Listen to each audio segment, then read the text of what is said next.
Hi tribe, let's talk about tribes. So talking about tribes is such an important part of RO-DBT. We really focus on the tribal, I suppose, feel. This is based on the fact that humans are tribal beings. We're not the strongest fighters, we're not the fastest runners. We need our tribes to keep us safe. And that's how humans have evolved for so long. Sure, the last couple of thousand years hasn't been so tribal focused, but before that there was thousands and thousands and thousands of years where we relied on our tribes to keep us safe and to keep us alive. As a result of that, we evolved to need that, and we evolved to function more effectively like that.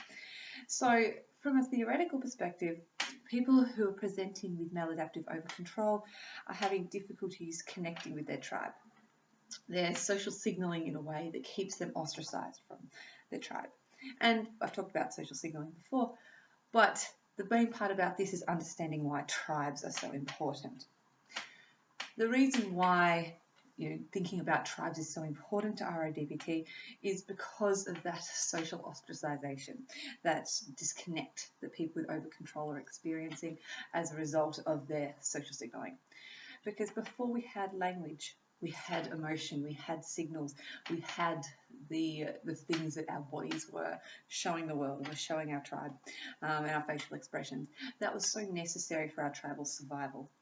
If you see a group of meerkats at the zoo, they don't talk to each other, they don't communicate with each other in any way other than social signals, but they're able to communicate danger, they're able to communicate food, all by the way that they look, the way they signal getting up and demonstrating what might be going on. So meerkats, I think, are a fantastic example of that social signaling that keeps the tribe safe. Meerkats can't fight, meerkats aren't the best predators, but they are able to stay alive and are able to evolve because of their ability to communicate with each other, which has nothing to do with language. So humans are very similar to that. We relied on that communication with our tribe to keep us safe, to keep us alive, and to identify danger versus safety. So if I suppose we're afraid, we're able to communicate fear through our face, and other people can then I suppose pick up on that fear. And this is a big part about RO-DBT, talking about micro-mimicry.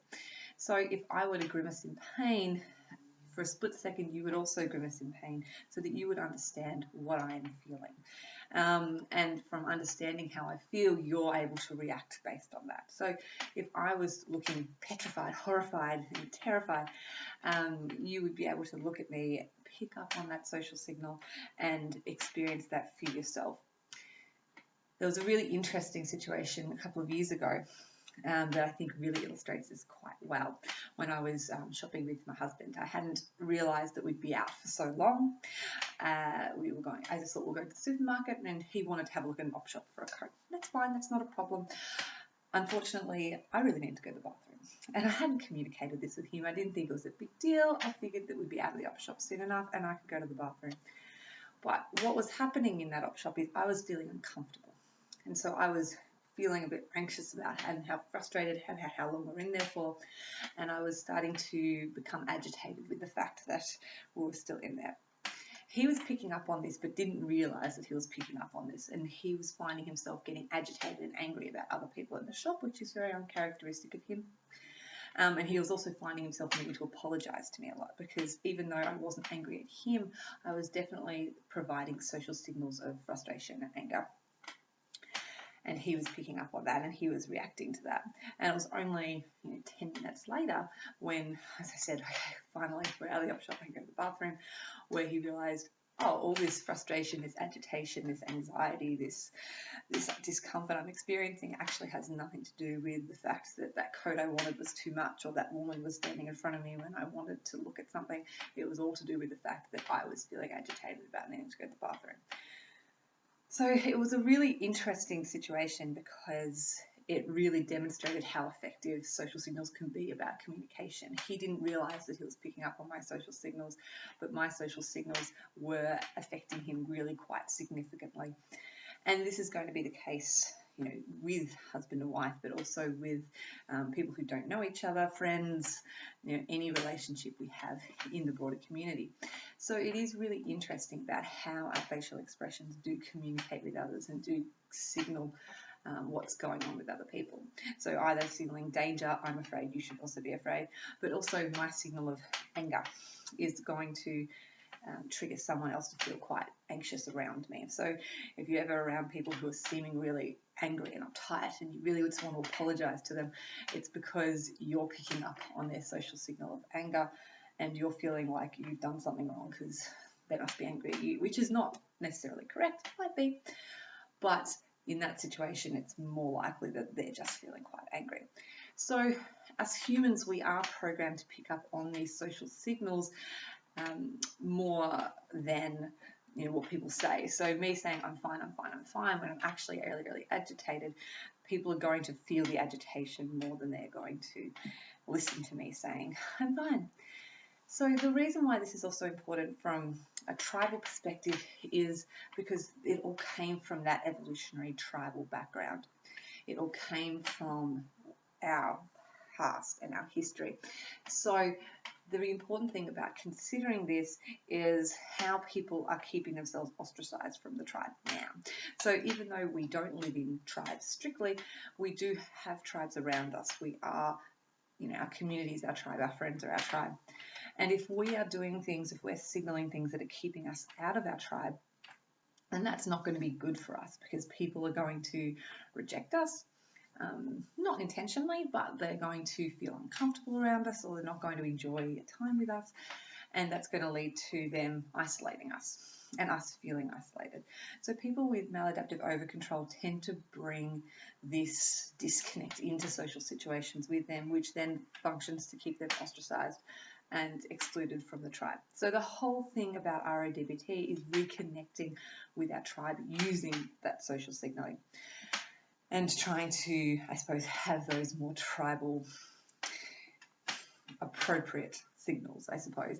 So trying to signal what we actually want to communicate. So even if I am going to a social situation and I'm really anxious, but I want to be included by the tribe, the aim would be to signal inclusion or signal liking or signal something that's going to get me included with that tribe as opposed to excluded.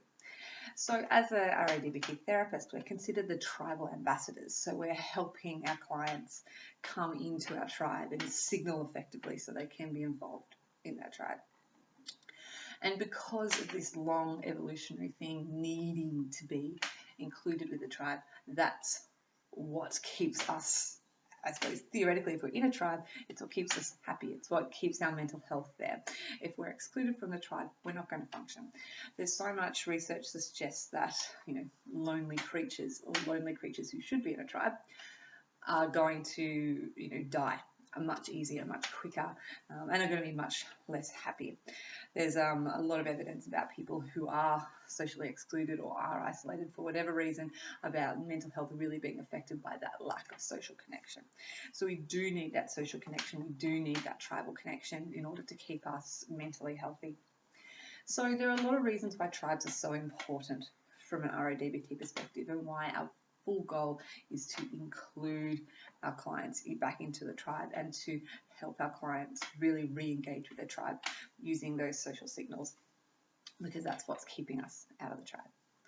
So that's a little bit of background information about why we're so focused on tribes and why we want to work together. The last point I'll make is just on that idea of working together. Humans, we need to work together, and we are better as a tribe because we do have so many different, I suppose, everyone's got different strengths and weaknesses.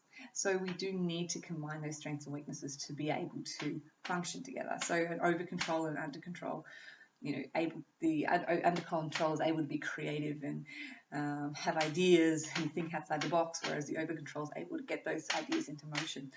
And anyone has different strengths and weaknesses as well. So tribes are so important to get us to work together and to learn off each other. So this is why tribes are so important from an RO-DBT perspective and why our goal is to get our clients to rejoin the tribe. Thank you very much. Have a great day and join our tribe.